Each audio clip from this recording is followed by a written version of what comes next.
यो यो न प्रचोदयात्। ओम विश्वानदेव सवितुर्दुरितानि परास्व यद्भद्रं तन्यास्व। ओम यो श्रीरामचन्द्रस्य भगवान् अद्वैत परमानन्दात्मा यत्परब्रह्म भर्गवस्व तस्मै नमो नमः। ओम यत्र यत्र रघुनन्दकीर्तनं तत्र तत्र कृतमस्तकाञ्जलिं वाष्पवारि परिपूर्णलोचनं नौमि मारुतिं राक्षसान्तकम्। ओम शांति शांति शांति। ओम श्री राम जय राम जय जय राम। श्री राम जय राम जय जय राम। श्री राम जय राम जय जय राम।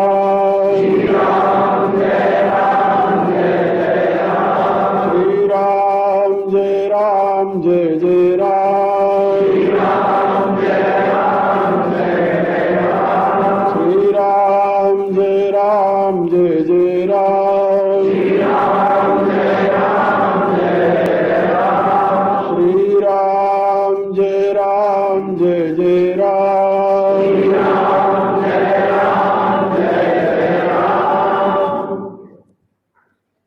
करुणानिधान भगवान श्री राम की करुणा आप सभी के लिए सदैव कल्याण का सृजन करती रहे, यह मेरी आंतरिक शुभकामना।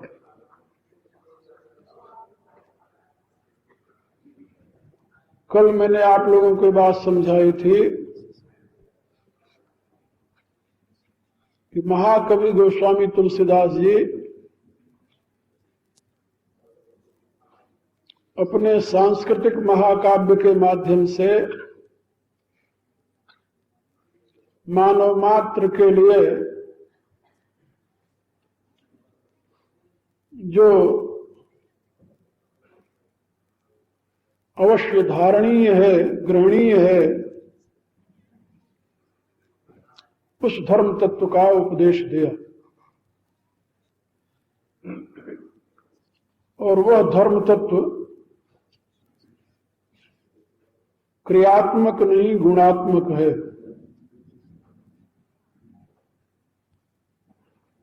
शास्त्र का कथन है गुणानुसार ही बुद्धि हुआ करती है। यदि आपका चित्त तामसिक है, तमोगुण से युक्त है, तो आपकी बुद्धि तामसिक हो जाएगी। यदि आपका चित्त राजोगुण से अभिभूत है तो बुद्धि राजसिक हो जाएगी। और यदि आपका चित्त शुद्ध है, सतोगुण से युक्त है, तो उसमें सात्विक बुद्धि का उदय होगा। और सात्विक बुद्धि जो है वही मनुष्य के लिए धर्म, ज्ञान, वैराग्य और ऐश्वर्य का सृजन करती है। उसी से धर्म, ज्ञान, वैराग्य, ऐश्वर्य की अभिव्यक्ति होती है, ऐसा शास्त्र का कथन है। इसमें गोस्वामी जी ने जिन गुणों को धारण करने का निर्देश दिया है, वे सारे के सारे गुण चाहे किसी भी देश काल परिस्थिति में रहने वाला मनुष्य हो, सभी के लिए परम उपयोगी है। उसमें किसी देश काल परिस्थिति व जाति व संप्रदाय व मजहब का कोई प्रतिबंध नहीं है। इसलिए रामचरितमानस में कहीं भी आप किसी वर्ग विशेष के लिए धर्म का उपदेश नहीं पाएंगे। वहां पर उपदेश है मानव मात्र के लिए। और इस पवित्र धर्म संदेश को उन्होंने अपने महाकाव्य के नायक द्वारा, भगवान श्री राम द्वारा कहलाया है। भगवान श्री राम अपने प्रिय भक्त और सखा विभीषण को यह उपदेश प्रदान करते हैं। विभीषण का जीवन बाल्यकाल से ही आदर्श रहा है। माता की आज्ञा मानकर, पिता की आज्ञा मानकर, यद्यपि तीनों भाई घोर तपस्या किए, रावण, कुंभकर्ण और विभीषण, किंतु इनमें से दो की वृत्ति सहज रूप से आसुरी थी। आसुरी वृत्ति होने के नाते उन्होंने अपने तपस्या के बदले में परमात्मा से जो कुछ मांगा वह बड़ा ही आश्चर्यप्रद आपको भी लगेगा। उसमें रावण ने तो ये मांगा कि मुझे कोई मार न सके, हम काहू के मरहि न मारे, हमें कोई मार न सके, ऐसा हमें वरदान दीजिए। ये आसुरी प्रवृत्ति का पहला लक्षण है शरीर में आसक्ति। शरीर जो है ये नाशवान है, एक दिन पैदा हुआ है और एक दिन नष्ट होगा। ये किसी का न तो अखंड रूप से रहा है, न रहता है, न रहेगा। कब इसका नाश हो जाए ये कोई नहीं जानता। जिस दिन इसका प्रारब्ध पूरा हुआ उसी दिन इसका अंत हो जाएगा। तो शरीर की स्थिति प्रारब्ध से है। प्रारब्ध किसे कहते हैं? आपके द्वारा पूर्व जन्म में जो कर्म किए गए हैं उन कर्मों के परिणाम का नाम प्रारब्ध है। वो कर्म जो प्रबल होकर के अपना फल प्रदान करने के लिए प्रस्तुत हुए हैं उन्हीं को प्रारब्ध कहते हैं। तो वह प्रारब्ध जो है उसके रहते शरीर रहेगा। जिस दिन वो प्रारब्ध समाप्त हुआ उस दिन शरीर समाप्त हो जाएगा। और प्रारब्ध कब समाप्त होगा इसको कोई नहीं जानता, किसी को पता नहीं है। कौन जानता है कि अपना प्रारब्ध कब समाप्त हो जाए? जिस दिन प्रारब्ध समाप्त हुआ उसी दिन शरीर का अंत होगा। जिस क्षण हुआ उसी क्षण हो जाएगा। इसके लिए कोई जरूरी नहीं है कि आप बहुत बीमार हो जाएंगे, आपको बहुत भयंकर रोग हो जाएगा, आप ऐसे हो जाएंगे तब आपके शरीर का अंत होगा। नहीं, जिस समय प्रारब्ध समाप्त हुआ उस समय शरीर का अंत होगा। और ये जो रोग आदि हैं ये भी प्रारब्ध माने पूर्व के किए हुए दूषित कर्मों के परिणाम से प्राप्त होते हैं। और कुछ तो इस जन्म में भी किए हुए कर्म सामने आ जाते हैं, कुछ पूर्व जन्म के कर्म हैं। इसमें दुख और सुख जो मिलता है ये भी कर्मानुसार मिलता है और इसकी स्थिति कर्मानुसार है। तो जहां प्रारब्ध समाप्त हुआ यानी आपके कर्म समाप्त हुए पूर्व के किए हुए, वहां पर शरीर नष्ट हो जाएगा। लेकिन अब कर्म नाशवान है, आपका अपना किया हुआ है, इसलिए इसके परिणाम में मिला हुआ शरीर भी नाशवान है। जो आसुरी वृत्ति वाले हैं वो इस रहस्य को नहीं समझते। तो वो क्या समझते हैं कि ये हमारे को जो शरीर मिला है ये ऐसे हमेशा बना रहे। तो ऐसे कैसे बना रहेगा? शरीर तो हमेशा बना रह नहीं सकता। शरीर का नाश होना, शरीर का परिवर्तन होना ये अनिवार्य है।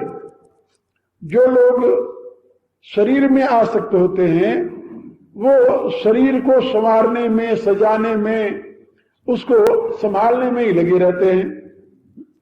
तुलसीदास जी ने तो ऐसे व्यक्तियों को तनु पोषक निंदक अगखानी जीवत 100 14 प्राणी ऐसा कहा। जो शरीर के पोषण में ही लगे हैं वो तो जीते जी मरे हुए के समान है। तो जिस शरीर को नाशवान कहा गया है, जो शरीर नाशवान है उसको हमेशा रखने की चाह सबसे बड़ी आसुरी वृत्ति है। तो सबसे पहले रावण ने वरदान ये मांगा, हम काहू के मरे न मारे। ये उसके आसुरी स्वभाव का प्रतीक है। हालांकि वो उत्तम कुल पुलस्त करनाती, पुलस्त का वो पौत्र है, विश्रवा का पुत्र है, उत्तम कुल में उत्पन्न हुआ है वह, लेकिन स्वभाव से अपने मातृपक्ष के नाते, मातृपक्ष उसका असुर से संबंधित है। सुमाली नाम की कन्या का वह पुत्र है। सुमाली नाम का जो असुर है, दैत्य था, जो मारा गया देवासुर संग्राम में, उससे वह उत्पन्न हुआ है। कैकसी उसकी माता का नाम है। तो वो संस्कार माता के उसके शरीर में आए, क्योंकि आप लोग जानते हो कि शरीर के निर्माण में माता का अधिक प्रभाव होता है, पिता का बहुत कम अंश होता है शरीर के निर्माण में। जैसे कोई बीज आप खेत में डालते ना, तो वो बीज कितना बड़ा वृक्ष बनाएगा ये भूमि के ऊपर निर्भर है, बीज पर निर्भर नहीं है। बीज बहुत उत्तम हो, लेकिन यदि आप उसको किसी कमजोर भूमि में डाल दें या दूषित भूमि में डाल दें, तो वहां पर बंजर भूमि डालें तो बीज नष्ट हो जाएगा। और यदि दूषित भूमि है तो वहां पर यदि डालते हैं तो वो बीज पूर्ण रूप से विकसित नहीं होगा। तो बीज को वृक्ष रूप में परिणत करने का जो कार्य है वो भूमि करती है। इसी रूप से जो ये चेतन है, ये पिता के वीर्य से जाता है माता के गर्भ में। तो शरीर के निर्माण में सारा जो कार्य है वो मां करती है। मां के शरीर से संतान के शरीर का निर्माण होता है। इसलिए शरीर में जो संस्कार आते हैं वो पिता की अपेक्षा माता के अधिक होते हैं। तो पिता तो उसके विश्रवा है, लेकिन मां है एक असुर की कन्या कैकसी, इसलिए शरीर में आसक्ति उसकी हो गई। उत्तम कुल में उत्पन्न होते हुए भी वह शरीर में आसक्त होकर के इतनी घोर तपस्या करने के पश्चात परमात्मा से क्या मांगता है कि हम काहू के मरे न मारे, हमें कोई मार न सके। भगवान ने कहा भाई ऐसा तो होता नहीं। जो जन्मा है जातस्य ध्रुवम मृत्यु ध्रुवम जन्म मृतस्य, जो पैदा हुआ है उसकी मृत्यु तो अवश्य होगी। हम तुम्हें अमर नहीं बना सकते। हाँ, और कोई बहाना तुम लगा सकते हो और कोई वरदान मांग सकते हो। तो उसने कहा कि अच्छा, बानर मनुज जात दुर्गारे, हमें दुनिया में कोई न मार सके केवल दो के सिवा। कहा कौन? कहा एक मनुष्य एक बंदर, ये दोनों हमें न मार सके। तो भगवान ने कहा कि ठीक है, वरदान दे दिया भगवान शंकर ने। मैं ब्रह्मा मिलते ही वर देना, भगवान शंकर कहते हैं कि उसे वरदान दे दिया कि बहुत अच्छी बात। अब ये तो मांगा रावण ने, उसी प्रकार की तपस्या की कुंभकर्ण ने। लेकिन कुंभकर्ण ने क्या मांगा? शारद प्रेरिता सुमत फेरी, सरस्वती को उसके जिह्वा पर बैठा दिया और सरस्वती ने उसकी बुद्धि भ्रमित कर दी। अब उसने क्या वरदान मांगा? मांगस नींद मास छटकेरी, मैं 6 महीने तक सोया रहूं। ये कोई वरदान मांगने की चीज है? लेकिन नहीं, जब बुद्धि कुंठित हो जाती है, बुद्धि भ्रमित हो जाती है, घोर तपस्या किया है, एक नहीं यानी सैकड़ों वर्ष तक घोर तपस्या किया है। उस तपस्या के बदले वो मांगता क्या है कि मैं 6 महीने तक सोऊं। यह आसुरी बुद्धि का परिणाम है, क्योंकि निद्रा भी तो आसुरी बुद्धि का परिणाम है, तमोगुणी बुद्धि का। अब जब भगवान आते हैं विभीषण के सामने, तो विभीषण को क्या कहते हैं भगवान? तुलसीदास जी लिखते हैं, गयो विभीषण पास पुनि कहो पुत्र वर मांग। तो कहा हे पुत्र तुम वरदान मांगो। रावण को पुत्र नहीं कहा, रावण को पुत्र नहीं कहा, कुंभकर्ण को पुत्र नहीं कहा, उनको क्या कहा? तात। गयो निकट तप देख विधाता, मांगव वर प्रसन्न में ताता। हे तात, मैं प्रसन्न हूं, तुम वरदान मांग लो। उनको तात कहा।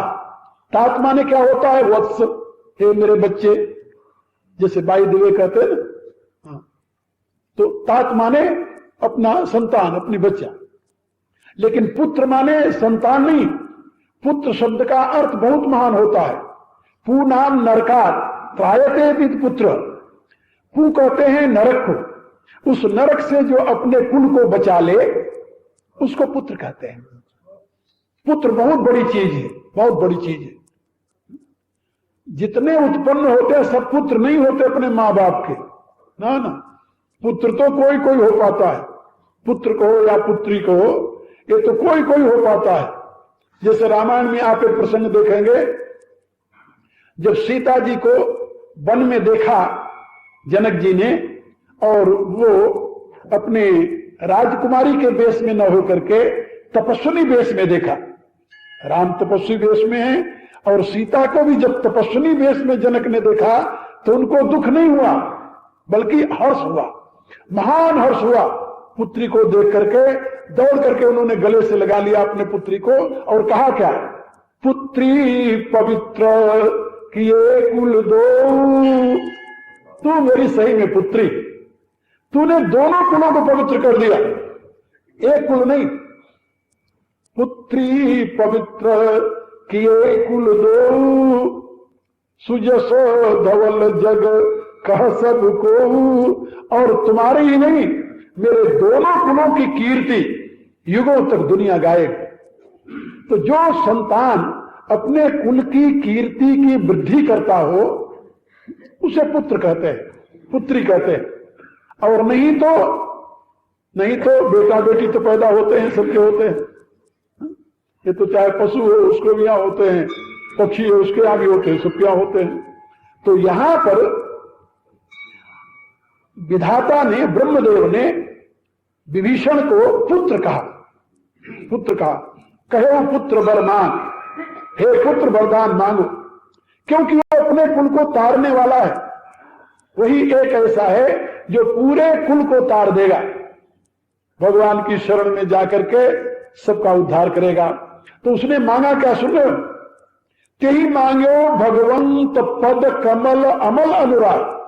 उसने ये नहीं मांगा कि मैं दुनिया का राज मिल जाए, दुनिया का वैभव मिल जाए, ये नहीं मांगा कि मैं अमर हो जाऊं, ये नहीं मांगा, दुनिया की चीजें नहीं मांगी उसने केवल एक प्रार्थना की इतनी घोर तपस्या के पश्चात कि हे प्रभु मेरी भगवान के चरणों में अनन्य भक्ति हो। और कैसी भक्ति हो, चरण कमल अमल अनुराग, अमल माने निर्मल भक्ति हो। निर्मल भक्ति माने एक भक्ति समल होती है, मल के सहित भक्ति होती है। दुनिया में अधिकांश लोग जो भक्ति करने वाले हैं दुनिया में, वो सब समल भक्ति करते हैं, मल सहित भक्ति। भक्ति में मल क्या है जानते हो, कामना। भक्ति में मल है कामना। किसी की सेवा करो, किसी की भक्ति करो, यदि उसमें कामना है तो भक्ति समल है, मल के सहित है।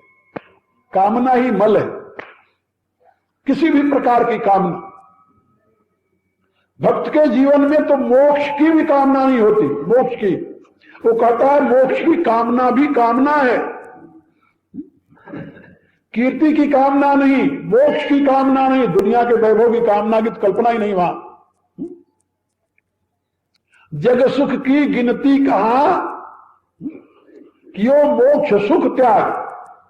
संसार के सुख की तो बात ही क्या है, मोक्ष के सुख का भी उसको, सुख की भी उसको चाह नहीं होती, ऐसी भक्ति। तो विभीषण कहता है कि हमें किसी प्रकार के कामना से युक्त प्रेम नहीं चाहिए भगवान के चरणों में।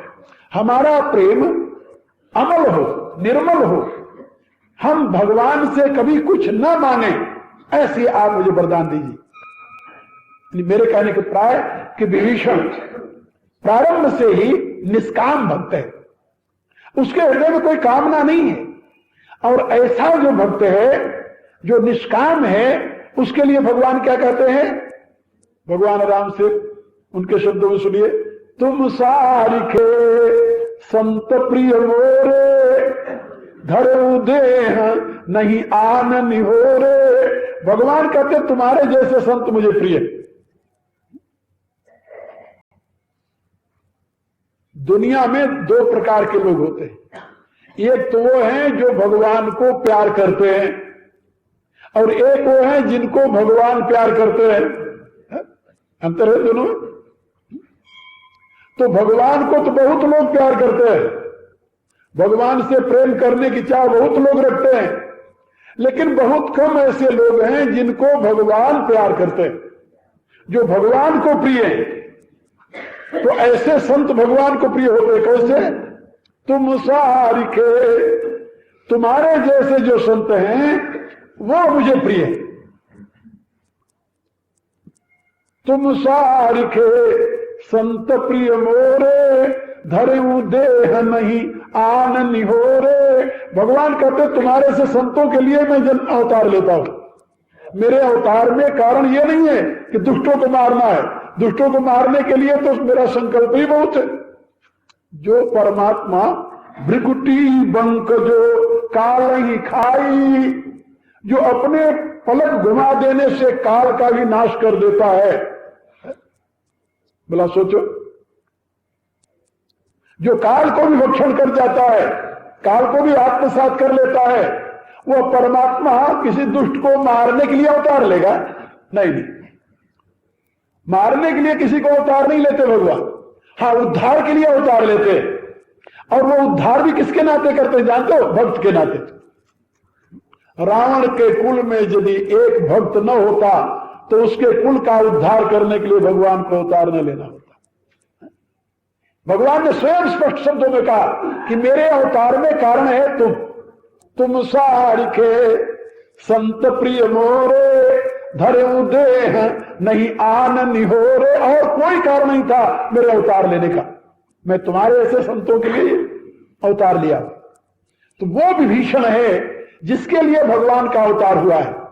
और उस विभीषण को माध्यम बना करके भगवान अपना दिव्य संदेश दे रहे हैं। क्योंकि जितने धर्म शास्त्र हैं, संपूर्ण धर्म शास्त्रों का प्रयोजन है धर्म की सीख देना। यदि धर्म की सीख न दी जाए तो सारा शास्त्र बेकार हो जाता है। तो क्रियात्मक रूप से तो भगवान करके दिखाई रहे हैं, लेकिन जब तक उसकी थ्योरी, क्योंकि सबके सामने तो भगवान का चरित्र नहीं है ना, जब तक उसकी थ्योरी, उसके गुणात्मक स्वरूप को लोगों के समक्ष नहीं रखते, तब तक धर्म का वो स्थायी रूप लोगों के समझ में नहीं आता। इसलिए यहां पर भगवान ने माध्यम बनाया। किसको माध्यम बनाया? विभीषण को। और ऐन मौके, जैसे कल मैंने बताया था ना कि जैसे दोनों सेनाओं के मध्य में खड़ा हुआ अर्जुन गया था युद्ध करने, व्याख्यान सुनने तो नहीं गया था। भगवान रथवान बने थे, वहां गुरु बन करके तो नहीं गए थे, नहीं। और वो युद्ध क्षेत्र था, किसी ऋषि का आश्रम तो नहीं था। उपनिषदों में ये बताया गया है कि दुनिया से विरक्त होकर, भोगों का त्याग करके, सबसे विमुख होकर के, हाथ में समिधा सूखी लकड़ी लेकर किसी गुरु की शरण में जाए तब उसे ब्रह्म विद्या की प्राप्ति होती है। ब्रह्म विद्या प्राप्ति का ये उपाय। लेकिन अर्जुन न तो दुनिया के भोगों को त्याग करके, न तो दुनिया से विरक्त होकर, न तो हाथ में सूखी लकड़ी लेकर किसी गुरु की तलाश में गया। वो तो हाथ में क्या लिया है? धनुष्मान, धनुरुद्दम्न पांडव, हाथ में धनुष उठाकर तर्कस और अस्त्र शस्त्र से भरा हुआ, और रथ पर बैठ करके युद्ध करने के लिए गया। और ये कहा कि हे कृष्ण, मेरे रथ को दोनों सेनाओं के मध्य में खड़ा करो, जिससे मैं देखूं कौन है ऐसा जो मेरे साथ युद्ध करना चाहता है। त्रिलोक विजयी, उसके साथ युद्ध करने का साहस कौन कर सकता है? और ये सभी जानते हैं कि अर्जुन के साथ कोई युद्ध नहीं कर सकता। महाभारत में कई बार ये बात भीष्म पितामह ने कही है, कई बार द्रोणाचार्य ने कही है, कई बार कृपाचार्य ने कही है, अश्वत्थामा ने कही है। ये चारों महापुरुषों ने कई बार इस बात को दोहराया है कि इस समर में अर्जुन के साथ युद्ध करने वाला कोई नहीं है। हम लोग तो केवल अपने कर्तव्य का निर्वाह करेंगे। साफ शब्दों में कहते हो, दुर्योधन को समझाते हुए कहते हैं कि तुम्हारी सेना में भी, दोनों सेनाओं में कोई ऐसा वीर नहीं है जो अर्जुन के साथ युद्ध कर सके। हम तो केवल अपने कर्तव्य का निर्वाह करने के लिए जान करके युद्ध करने आए। और ये भी बताते हैं कि ये अर्जुन जो है ये नर का अवतार है, और ये कृष्ण जो है ये नारायण है। ये नर नारायण है, इनके साथ त्रिलोकी में कोई युद्ध नहीं कर सकता, तुम क्या करोगे? ये कोई सामान्य व्यक्ति नहीं है, ये मनुष्य नहीं है। इस बात को अनेकों बार महाभारत में भीष्म पितामह ने, द्रोणाचार्य ने, कृपाचार्य ने, अश्वत्थामा ने अपने सारे वीरों को समझाया, लेकिन विनाश काले विपरीत बुद्धि वाली बात। तो अर्जुन को वहां माध्यम बना दिया। जो महातत्वज्ञ है, जो साक्षात भगवान शंकर के साथ युद्ध भी किया है, उस अर्जुन में मोह कभी आ सकता है? लेकिन नहीं, भगवान ने अपनी प्रेरणा से उसको मोहित कर दिया और मोहित करके उसको माध्यम बना करके अपना दिव्य संदेश दिया। गीता का अवतरण हुआ। गीता के अवतरण में अर्जुन का वह मोह कारण बन गया। मोह नहीं बल्कि वो शोक है, शोक कारण बना, क्योंकि मोह तो तमोगुण का परिणाम है। अर्जुन में कभी तमोगुण नहीं आया, कभी नहीं आया। तमोगुण का लक्षण क्या है? तमोगुणी आदमी शरीर में आसक्त होता है, जैसे मैंने बताया ना रावण को।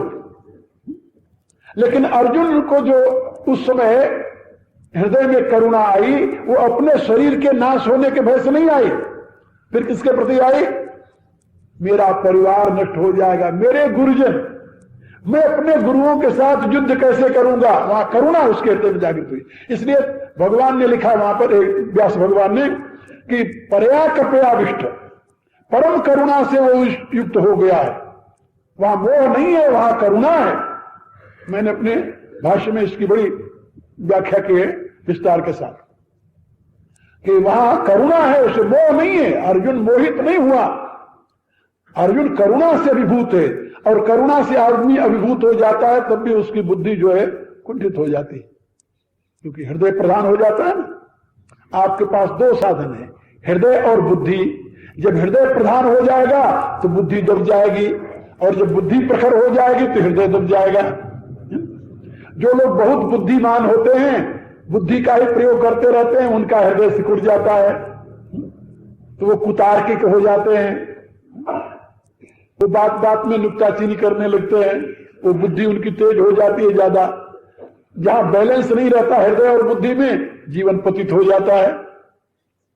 और जहां हृदय बलवान हो जाता है वहां बुद्धि दब जाती है, वो सोच ही नहीं पाता, समझ ही नहीं पाता। इमोशनल जिसे कहते हैं अंग्रेजी में। तो either you can be emotional और यू कैन बी इंटेलेक्चुअल। लेकिन शास्त्रकार क्या कहते हैं? शास्त्रकार कहते हैं जहां तुम्हारी बुद्धि और हृदय दोनों का संतुलन हो, बैलेंस हो, न तो बुद्धि ही प्रधान हो जाए, यानी बुद्धि ही प्रबल हो जाए, और न तो हृदय ही प्रबल हो जाए।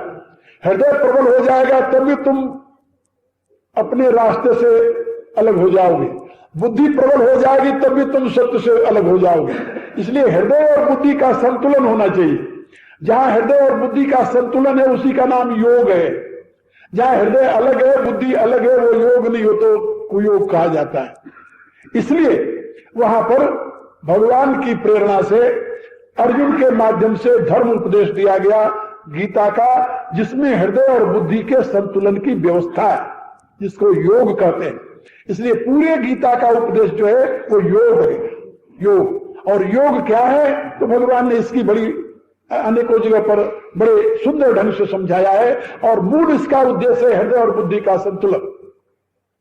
इसी रूप से यहां पर जैसे वहां दोनों सेनाओं के मध्य में अर्जुन को शोक होता है, करुणा जागृत होती है।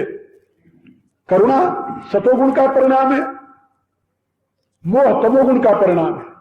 अर्जुन को मोह नहीं हुआ, करुणा हुई। इसी रूप से यहां पर विभीषण को, राम और रावण को दो अवस्थाओं में, दो परिस्थितियों में देख करके उसे मोह नहीं हुआ। विभीषण मोहित नहीं है, कि वो तो तमोगुण का परिणाम है और वो कभी विभीषण के पास आ नहीं सकता। भगत के पास, भगत के जीवन में मोह नहीं हो सकता कभी। तुलसीदास जी ने भी लिखा है अपने रामायण में, हरि सेव कहीं न व्याप अविद्या, प्रभु प्रेरित व्यापित ही विद्या। भगवान के भक्त के पास कभी अविद्या नहीं जा सकती। अविद्या ही मोह की जननी है। मोह कहां से उत्पन्न होता है? अविद्या से। यह सब माया कर परिवारा, प्रबल अमित को वर्ण ही पारा। तो ये मोह जो है ये अविद्या की संतान है, माया का परिवार है। लेकिन विभीषण भक्त हैं और भक्त के पास अविद्या जा ही नहीं सकती कभी, इसलिए विभीषण को मोह नहीं हुआ। फिर क्या हुआ? राम और रावण को दो विभिन्न अवस्थाओं में देखकर क्या हुआ? तुलसीदास जी कहते हैं, रावण रथी बिरथ रघुबीरा, देखी विभीषण भयउ अधीरा। का वो अधीर हो गए? का अधीर किसे कहते हैं? का जीवन के दो स्तर हैं, धीर और अधीर। धी कहते हैं बुद्धि को और र कहते हैं रमण को। धी ही रमते इति धीर। जो धी में बुद्धि में रमण कर रहा है, यानी बुद्धि में ही स्थित है, जिसकी बुद्धि प्रतिष्ठित है, उसे धीर कहते हैं। धीर पुरुष विचलित नहीं होता, वो बुद्धि में ही स्थित रहता है। और अधीर है जो बुद्धि से नीचे गिर गया, यानी हृदय प्रधान हो गया। बुद्धि से अब उसकी स्थिति बुद्धि में नहीं रही, वो स्थित प्रज्ञ नहीं रहा, स्थित धी नहीं रहा। फिर क्या हो गया? वो धी से नीचे उतर आया, वो अधीर हो गया। बुद्धि से नीचे आ गया, हृदय में आ गया। बुद्धि और हृदय, ये दो बातें पहले आप लोगों को बताया मैंने। अब वो बुद्धि में नहीं रहा, बुद्धि से हृदय में आ गया, भाव प्रदान हो गया। अब भाव प्रधान होने पर आदमी अधीर हो जाता है। अधीर माने धीर तो तब होगा जब बुद्धिस्ट होगा। अब बुद्धिस्ट नहीं है वो, अब वो हृदयस्थ हो गया, हृदय प्रधान हो गया। हृदय प्रधान होने का परिणाम क्या हुआ कि वो अधीर हो गया। तो अधीर हो करके कहीं वो शरीर में तो नहीं आ गया? बोले नहीं, इतना नीचे नहीं गिरता। इसके स्तर है ना, बुद्धि में है, अहम में है, मन में है, या इंद्रियों में है, या नीचे आ गया शरीर में हो गया। ये 5 स्तर है ना। इन 5 स्तरों में कहां तक आता है वो? कहा वो बुद्धि से नीचे आएगा तो हृदय में आ जाएगा, भाव प्रधान हो जाएगा। गीता में 2 बातें भगवान ने बताई है दूसरे अध्याय। नास्ति बुद्धि अयुक्त से न चायुक्त से भावना। बुद्धि और भावना ये 2 चीजें। भावना हृदय की वस्तु है और बुद्धि मस्तिष्क जिसे कहते हैं आप। तो यहां पर गोस्वामी जी लिखते हैं कि विभीषण जो था वो अधीर हो गया। अधीर माने पूर्वा संदेहा, तो उसको अत्यंत प्रेम उमड़ा। हृदय में जब आएगी चेतना, इससे नीचे भगत का जीवन नहीं जाता। भगत है वो विद्या में ही रहेगा, विद्या से अविद्या में नहीं आएगा वो। इसलिए अत्यंत प्रेम उमड़ आया उसके हृदय में, अधिक प्रीति। और जहां अत्यंत प्रेम होता है वहां, कल मैंने एक बात समझाई थी आप लोगों को कि मनुष्य प्रभु के संबंध में 2 प्रकार की धारणाएं रखता है। एक तो उनके माधुर्य में रमण करता है और दूसरा उनके ऐश्वर्य में। तो कुछ लोग तो ऐश्वर्य में रमण करते हैं, कुछ लोग माधुर्य में रमण करते हैं। परमात्मा के दोनों रूप, द्वे भाव ब्रह्मणो रूपे मूर्तम च अमूर्तम च। श्रुति कहती है परमात्मा के 2 रूप है, मूर्त और अमूर्त। इन दोनों में जो हृदय प्रधान है वो तो मूर्त रूप में रमण करता है, और जो बुद्धि प्रधान है वो अमूर्त रूप में रमण करता है। और जो योगी है बैलेंस रख लेता है, वो मूर्त अमूर्त दोनों के मध्य में देखता रहता है। तुलसीदास जी अपने उसमें लिखते हैं ग्रंथ में, उनकी जो स्थिति है अपनी स्थिति बताते हुए वो कहते हैं कि हिय निर्गुण नयनन सगुण रसना ललित सुना। वो कहा कोई योगी तो निर्गुण में बैठे रहते हैं, कोई सगुण में पहुंच जाते हैं। कहा मैं तो दोनों का आनंद ले रहा हूं। मेरे तो हृदय में सगुण विराजमान है, निर्गुण विराजमान है, और नेत्रों के सामने मेरे सगुण विराजमान है। ये निर्गुण, हृदय में निर्गुण ब्रह्म की स्थिति है, और नयन में सगुण, और नेत्रों से मैं सगुण रूप देख रहा हूं भगवान का, और दोनों के मध्य में दोनों को जोड़ने वाली निर्गुण और सगुण को कौन है? कहा भगवान का नाम। अगुण सगुण बिच नाम सुसाके, निर्गुण और सगुण दोनों को जोड़ने वाला है भगवान का नाम, इसलिए रसना ललित सुनाम। यहां तो यह है, यानी आंख को उन्होंने बताया और इधर हृदय बता दिया, और दोनों के बीच में मुंह रसना है। कहा कि हृदय में निर्गुण विराजमान है और नेत्रों में सगुण छाया हुआ है, और रसना के ऊपर उन दोनों को जोड़ने वाला पवित्र नाम है। क्या इससे बढ़िया और जीवन क्या हो सकता है? यही सिद्ध का जीवन है। तो तुलसीदास जी जिस अवस्था में है वो सिद्ध की अवस्था है, परम सिद्ध की अवस्था है। इसलिए वो इस रहस्य का उद्घाटन करते हुए समझा रहे हैं कि अत्यंत प्रेम होने के नाते अधिक प्रीति उर्भा संदेहा। जब अत्यंत प्रेम उमड़ आया विभीषण को तो संदेह उत्पन्न हो गया। का संदेह क्यों हुआ? का इसलिए हुआ कि भगवान के ऐश्वर्य को भूल गए हो। अत्यंत प्रेम में ऐश्वर्य की स्मृति नहीं रहती, याद रखो। जहां अत्यंत प्रेम होता है वहां ऐश्वर्य की स्मृति नहीं रहती, और वहां माधुर्य प्रबल हो जाता है।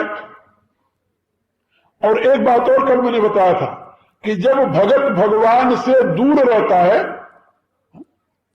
तब उसको उसके ऐश्वर्य की स्मृति रहती है, ईश्वरत्व की स्मृति बनी रहती है। और जब भगवान के नजदीक हो जाता है तो उसका ऐश्वर्य चला जाता है, वो माधुर्य में आ जाता है, तो माधुर्य की प्रबलता हो जाती है। अब इस समय विभीषण के सामने भगवान खड़े हुए हैं, और जब वो कभी विभीषण को हृदय से लगाते हैं तो जब भी मिलते हैं, ये बड़ा सुंदर दृश्य है वाल्मीकि रामायण में और रामचरितमानस में भी, कि भगवान किसके साथ कैसे मिलते हैं, कैसे मिलते हैं और किसके साथ कैसे वार्तालाप करते हैं। तो वार्तालाप करते हैं तो सबके साथ एक राम बिलोकनी बोलनी चलनी, सुमिरी सुमिरी सोचत हंस मिलनी। जब अंगद को विदा कर दिया भगवान ने, कहने पर कि हम नहीं जाएंगे, तो कहा नहीं अब तुम चले जाओ, तो रास्ते में जाते समय वो सोच रहा है, क्या सोचता है? राम बिलोकनी, प्रभु देखते कैसे हैं, एक बोलनी, देख करके बोलते कैसे हैं, और चलते कैसे हैं। राम बिलोकनी बोलनी चलनी, और सुमिर सुमिर सोचत हंस मिलनी, और मिलते कैसे हों हंस करके। तो प्रभु के मिलने का जो एक आनंद है वो भक्त उठाता रहता है। तो विभीषण उस मिलनी के अभ्यस्त हैं, बहुत दिनों से भगवान के पास रह रहे हैं, इसलिए उनको पता है कि भगवान का शरीर तो बहुत कोमल है, बहुत कोमल है, सुकुमार। कितने सुकुमार हैं कह नहीं सकते कितने सुकुमार हैं। बड़ी सुंदर एक कथा आती है, भगवान जब जनकपुर में धनुष तोड़ने के लिए चलते हैं तो भगवान के उस सुकुमार स्वरूप को देख करके जनकपुर की स्त्रियां व्याकुल हो जाती हैं, व्याकुल हो जाती हैं कि इनके हाथ में ये धनुष देने जा रहे हैं शंकर जी का। कमट पृष्ठ कठोर परम धनु मधुर मूर्ति रसौ रघुनंदन। अरे ये इतना कठोर धनुष इनके हाथ में देने जा रहे हैं जो मधुर मूर्ति हैं, जो इतने सुकोमल हैं। कैसे कोमल है? कहा सिरस सुमन। सिरस सुमन जानते हो? सिरस का फूल होता है, सिरस के वृक्ष में फूल लगता है, बहुत पतला बड़ा कोमल होता है, हाथ से उसे छू लो तब ये मुरझा जाता है। तो जो हाथ से छूने पर मुरझा जाने वाला है, ऐसे कोमल स्वरूप वाले रघुनंदन के हाथ में ये कमट पृष्ठ कठोर, जो कछुए के पीठ के समान कठोर धनुष है, उसको देने जा रहे हैं। ये अनर्थ हो रहा है, सभी कह रहे हैं ये अनर्थ हो रहा है। इतना बड़ा अनर्थ नहीं करना चाहिए। और भगवती सीता क्या कह रही है? कहा ये शिरस सुमन कर्ण बेदीय हीरा, हीरे को बेधने के लिए तो बहुत ही कठोर वस्तु चाहिए।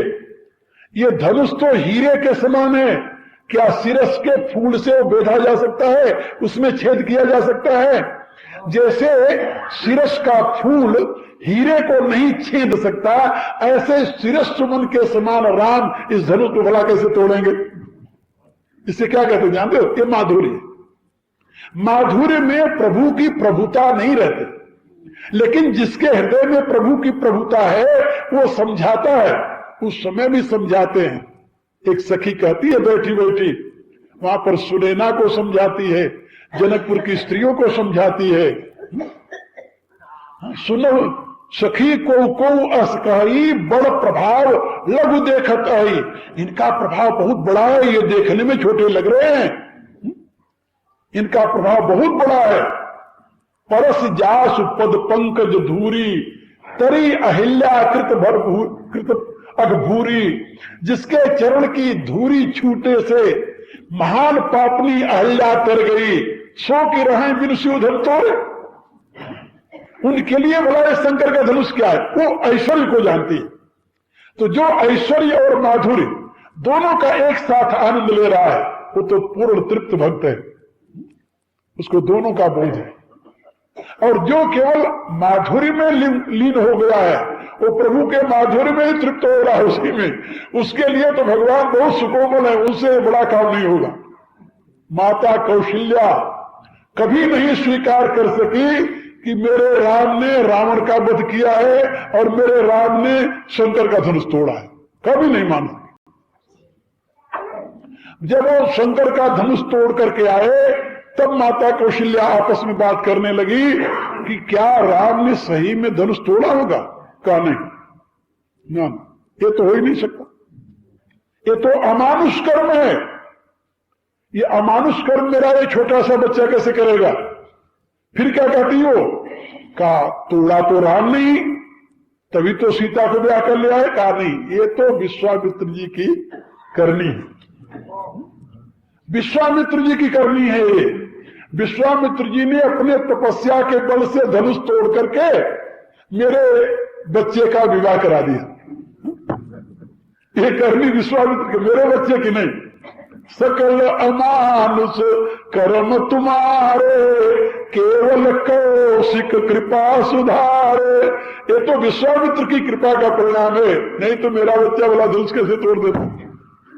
कौशल्य जब राम धनुष तोड़ करके शंकर के आते थे, और जब लंका पर विजय करके आए तब विचार करने लगे कि वहां तो विश्वामित्र जी इसके साथ थे, यहां तो इसके साथ कोई गया ही नहीं, तो ये रावण को कैसे मार दिया?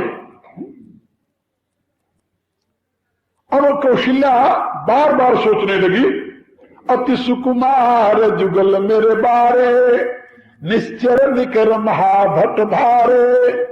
इतने बड़े बड़े राक्षसों को ये मेरे पुत्र ने कैसे मार दिया? मुश्किल। कहीं झूठी लोगों ने इसकी कीर्ति के लिए तो ऐसी बात नहीं कह दी। भगवान राम समझ गए कि मां को संशय हो रहा है कि मैंने रावण को कैसे मारा। तुरंत भगवान राम ने गुरु वशिष्ठ को प्रणाम किया, और गुरु वशिष्ठ वहां खड़े थे, तो उन्होंने कहा कि ये जो मेरे गुरु वशिष्ठ हैं, अपने बंदरों को बुलाया भगवान ने, कहा तुम जानते हो मैंने रावण को कैसे मारा? कहा महाराज अपने पांव से। बोले ना ना ना ना, गुरु वशिष्ठ कुल पूज्य हमारे, इनकी कृपा दनुजरण मारे। कहा ये मैंने रावण का जो वध किया है ये तो इनकी कृपा से किया है, मेरे में कहा इतनी क्षमता है कि मैं रावण का वध कर सकूं।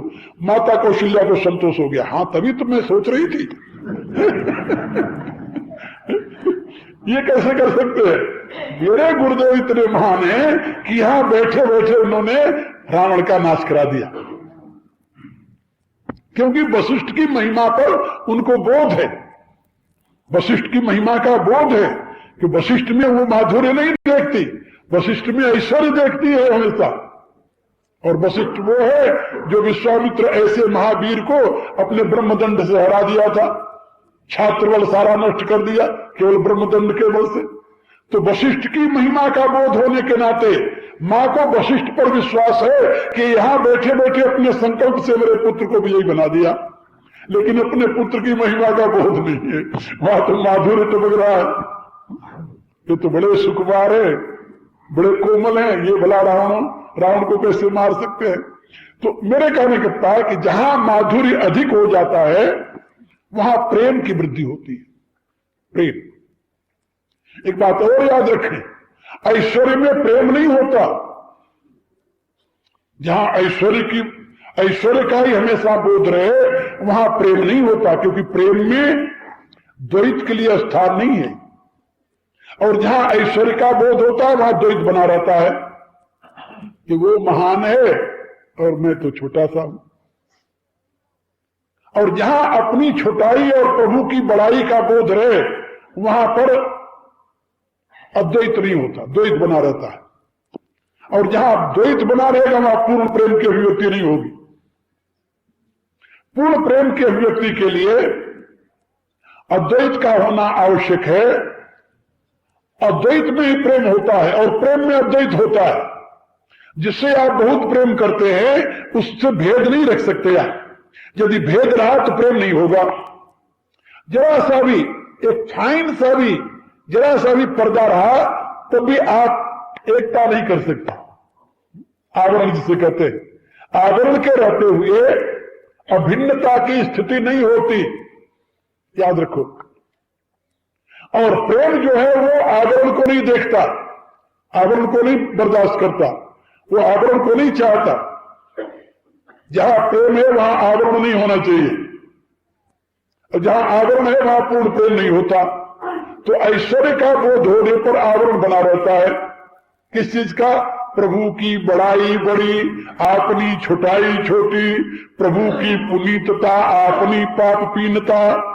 तो प्रभु की महत्ता और अपनी लघुता, ये दोनों का बोध बना रहता है।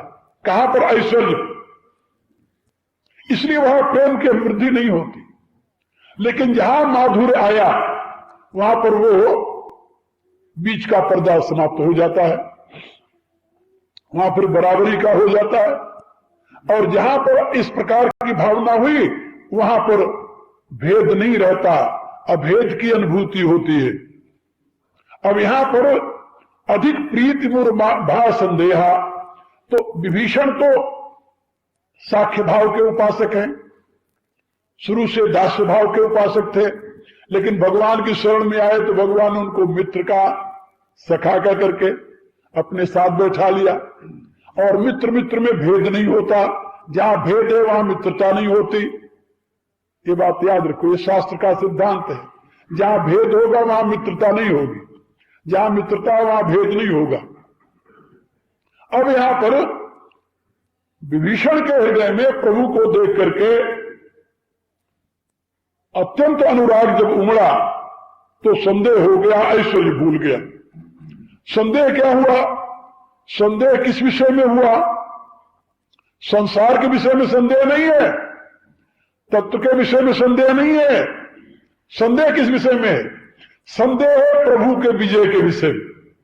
अधिक प्रीति भा संदेहा, अत्यंत प्रेम होने से अब संदेह उत्पन्न हो गया, और संदेह प्रभु के विजय के विषय में हो गया। इसलिए बंदी चरण कह सहित स्नेहा। अब यहां पर कुछ तो ऐश्वर्य का बोध है, नहीं तो चरणों में प्रणाम क्यों करते?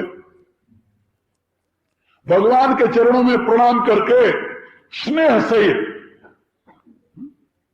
वात्सल्य भाव से, आयु में भी तो भगवान बहुत छोटे हैं उनसे, वो रावण के छोटे भाई हैं, और भगवान तो भी बिल्कुल,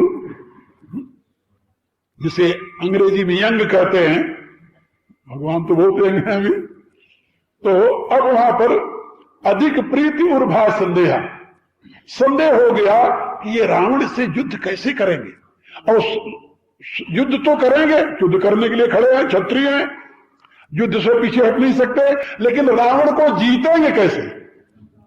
जीतना अलग चीज है, युद्ध करना अलग चीज है। युद्ध तो मरने के लिए भी किया जाता है। जैसे कौरव पक्ष के जितने योद्धा हैं सब जानते हैं कि हम मरने के लिए लड़ रहे हैं। किसी को यह विश्वास नहीं कि हमारी विजय हो, लेकिन मरने के लिए लड़ रहे हैं। भीष्म पितामह ऐसे वीर मृत्यु के लिए लड़ रहे हैं।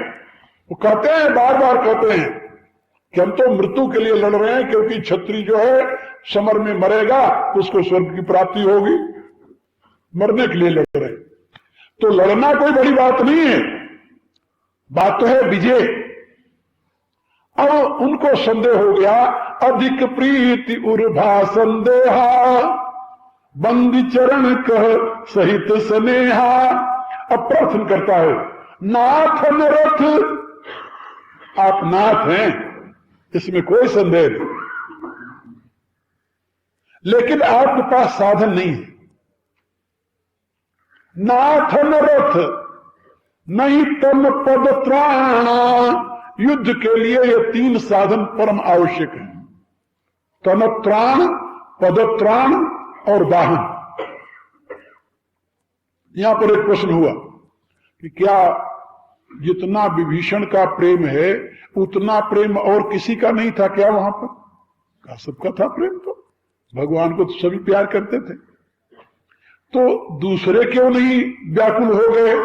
हनुमान जी का, हनुमान जी तो व्याकुल होने की प्रश्न नहीं पैदा होता, वो तो अपने प्रभु की महिमा को जानते हो, तो महायोगी है, वहां तो हृदय और बुद्धि की हमेशा वो संतुलन बना हुआ है। हनुमान जी अपने स्तर से कभी इधर उधर नहीं होते, वो तो बिल्कुल ऐन अपने बैलेंस में रहते हैं, इसलिए हनुमान जी को तो संदेह हो ही नहीं सकता। फिर सुग्रीव को होना चाहिए था, सुग्रीव तो इतना बुद्धिमान और इतना वो नहीं है, भाव तो उसको भी है, कहा ठीक है वो भी मित्र है। सुग्रीव को संदेह क्यों नहीं हुआ? कहा इसलिए नहीं हुआ कि सुग्रीव जिस जाति का है, वानर जाति का, उस जाति में कभी रथारूढ़ होकर युद्ध करने की प्रथा ही नहीं रही।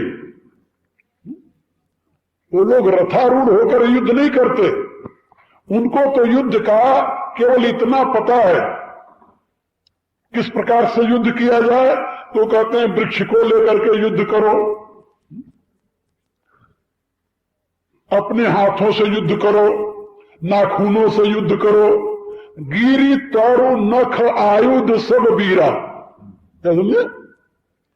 वो जितने हैं उनका आयुध क्या जानते हो? गिरी तारो नख, पार उठाकर मार दो, वृक्ष उपार कर मार दो और पकड़ कर फाड़ डालो नाखून से। तो गिरी तारो नख आयुध सब वीरा, जितने बानर और भालू हैं उनके शस्त्र युद्ध का यही साधन है। इसलिए उनको यह पता नहीं है कि रथ पर युद्ध करके और पैदल युद्ध करने से क्या अंतर है, लेकिन विभीषण तो जानता है। विभीषण को पता है कि जो रथारूढ़ है उसकी शक्ति जो पैदल चलता है उससे कई गुना अधिक बढ़ जाती है, इसलिए वो अधीर हो गया। नाथ नरथ नहीं तन पद त्राणा। और ये जो बंदर भालू हैं ये तो अपने आप स्वयं कवच नहीं धारण करते, स्वयं जूते नहीं पहनते, इनको तो जो स्वयं उसका प्रयोग नहीं करता उसको उसकी महिमा का क्या बोध है। इसलिए ये तो सब चले गगन में इच्छाचारी, ये तो आकाश में उड़ करके युद्ध करने वाले हैं, लेकिन मनुष्य तो आकाश में उड़कर युद्ध कर नहीं सकता। इसलिए अन्य किसी को इसका भान नहीं हुआ, भगवान में ये कमी है युद्ध करने में, केवल विभीषण को भान हुआ, क्योंकि वो रथारूढ़ और पैदल इन दोनों के युद्ध की क्रियाओं को जानता है, दोनों के युद्ध की भेद को जानता है। इसलिए वो परमात्मा से प्रार्थना कर रहा है कि नाथन रथ नहीं तन पद त्राणा। आपके पास रथ नहीं है, तन त्राण नहीं है, पद त्राण नहीं है, कहीं विधि जित वीर बलवाना। इस बलवान वीर को आप कैसे जीतेंगे? ये वीर शब्द का एक भाई भी होता है ना, आप लोग तो जानते होंगे, पंजाब में भी भाई को वीर कहते हैं ना, वीरा वीर। तो यहां पर वीर शब्द में दोनों भाव है, कहीं विधि जितब वीर बलवाना। मेरे इस बलवान भाई को आप कैसे जीतेंगे? एक तो ये भी भाव है, और दूसरा इस बलवान वीर को, योद्धा को आप कैसे जीतेंगे? दोनों भाग कैसे जीतेंगे? और बिना इसको जीते आप अपनी प्रतिज्ञा पूरी नहीं कर सकते। प्रतिज्ञा क्या की है? निश्चय ही न करो भाई भुज उठाए पेड़ की। जब तक विभीषण जानता है कि राम सत्य संकल्प प्रभु, वो सत्य संकल्प है, जो संकल्प करते हैं वो कभी मिथ्या नहीं हो सकता, लेकिन फिर भी उसे संदेह हो गया कि आप कैसे जीतेंगे, कहीं भी नहीं जीतो। अच्छा, मेरे विचार से यहां उसको जीतने में भी संदेह नहीं है। भगवान कैसे उसे जीतेंगे? भगवान जीतेंगे उसे, ये तो उसे विश्वास है, क्योंकि भगवान न जीतने में होते, जीतने की स्थिति में न होते तो उसे राजा क्यों बनाते? अस्कर राम तिलक ही सारा, और ये प्रतिज्ञाएं क्यों करते? जीतेंगे तो, लेकिन कैसे जीतेंगे ये वो नहीं जानता। इसलिए प्रभु से पूछ रहा है कि आप कैसे जीतोगे? नहीं जीतोगे बात नहीं है। यदि ये बात हो जाए कि नहीं जीतेंगे, फिर तो भक्त की भक्ति खत्म हो जाएगी, वहां अविश्वास खड़ा हो जाएगा। लेकिन अविश्वास नहीं हो सकता। संदेह का नाम अविश्वास नहीं है, ये बात याद रखिए। संदेह और अविश्वास में बड़ा अंतर होता है। संदेह किसे कहते हैं? जहां दो कोटि का ज्ञान हो, ऐसा भी होता है ऐसा भी होता है, उसे संदेह कहते हैं। अविश्वास माने ये तो हो ही नहीं सकता।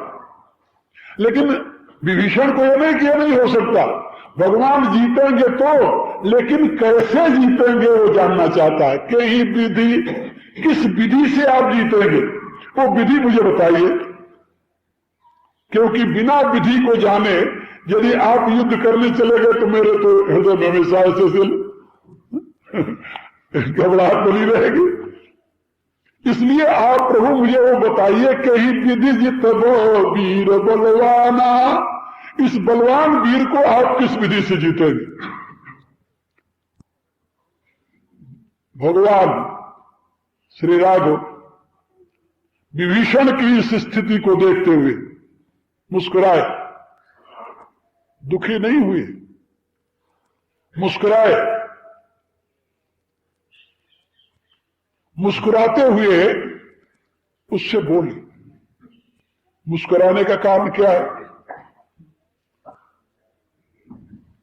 मुस्कुराने का कारण है कि जब किसी बात को बहुत गंभीर लिया जाए, बहुत गंभीर, तो आदमी उस समय गंभीर हो जाता है, चिंतित हो जाता है। और जब आदमी कोई चिंतित हो जाए,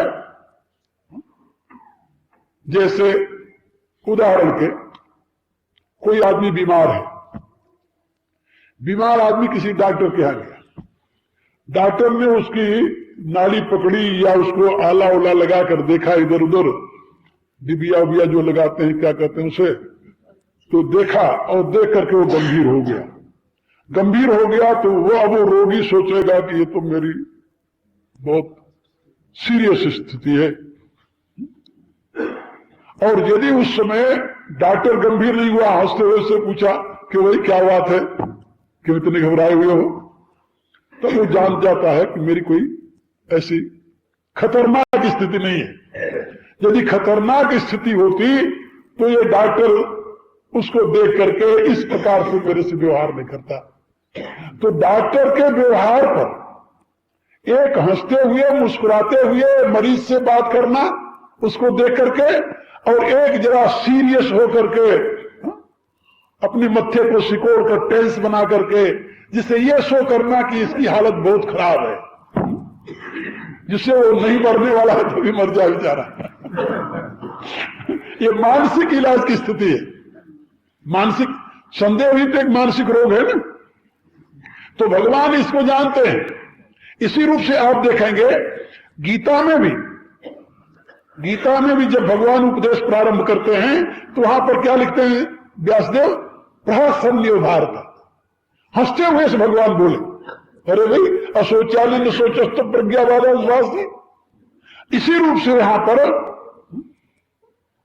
भगवान ने जब बात सुनी विभीषण की तो उनको कोई दिमाग पर स्ट्रेन नहीं हुआ। हाँ, उनके मत्थे पर कोई सिकुड़न नहीं आई। वो ये नहीं सोचे कि हाँ बात तो ठीक कर रहा, मैं कैसे जीतूंगा, ऐसा नहीं।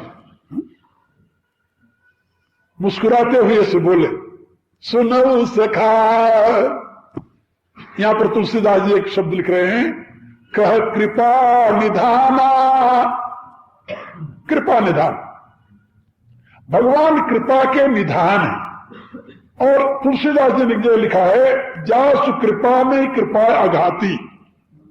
भगवान जब कृपा करने लगते हैं ना, तो कृपा तृप्त नहीं होती, करते ही जाते हैं, करते ही जाते हैं, वहां तृप्ति नहीं है। जासु कृपा में कृपा आघाती, कृपा उनकी आघाती नहीं, कभी तृप्त नहीं होती कभी। ये नहीं कि अब बहुत कृपा कर दी, अब जान दो क्या करना, ऐसा नहीं। कृपा करते ही जाते हैं। जब से विभीषण आया है उनकी शरण में, तब से उसके ऊपर कृपा की धारा बहा रहे हैं। कृपा की धार बहती जा रही है। पहुंचते उसे हृदय से लगा लिया, हृदय से लगाकर अपने बगल में बैठा लिया, बगल में बैठा करके उसको मित्र कहा, और मित्र कह करके उसे तिलक कर दिया, लंका का राजा बना दिया।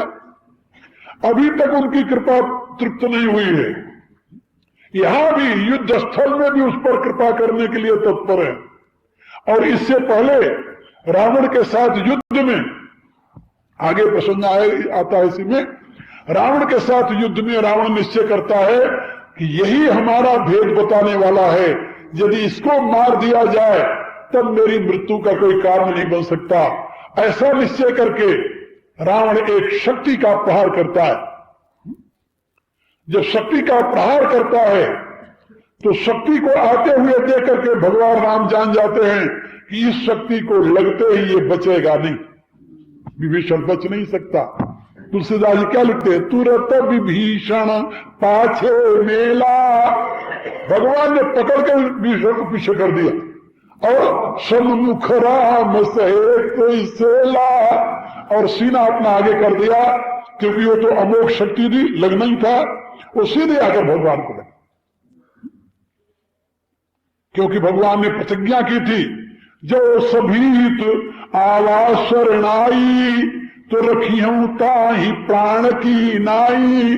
यदि भयभीत होकर मेरी शरण में आया है तो मैं अपने प्राण के समान उसकी रक्षा करूंगा।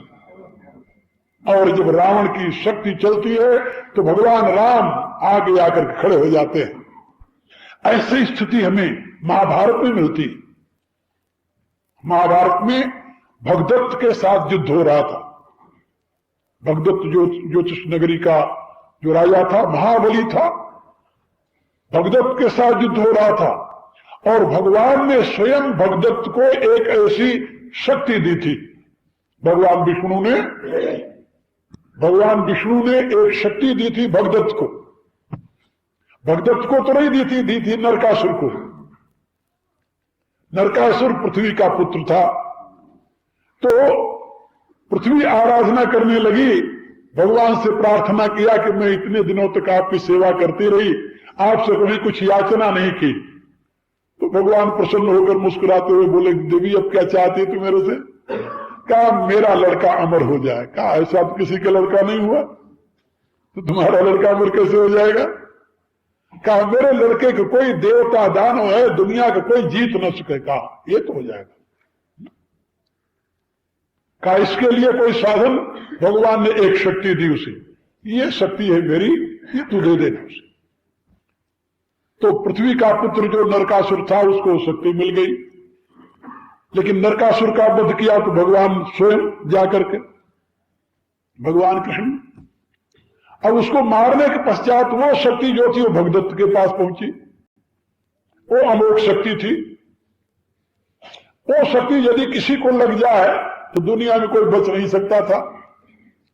तो जब भगदत्त के साथ युद्ध हो रहा था अर्जुन का, उस समय तो भगदत्त ने वो शक्ति चलाई। जब शक्ति चलाई तो भगवान ने अर्जुन को धक्का दे करके पीछे कर दिया और आप आगे खड़े हो गए। शक्ति आकर सीधी भगवान को लगी। जब भगवान को लगी तो भगवान मुस्कुराने लगे। अर्जुन घबरा गया, ये क्या हुआ? तो अर्जुन बहुत बुरा लगा, बहुत दुख हुआ उसे कि मेरे को शक्ति लगती, क्या मैं इस शक्ति को बर्दाश्त नहीं कर सकता था क्या?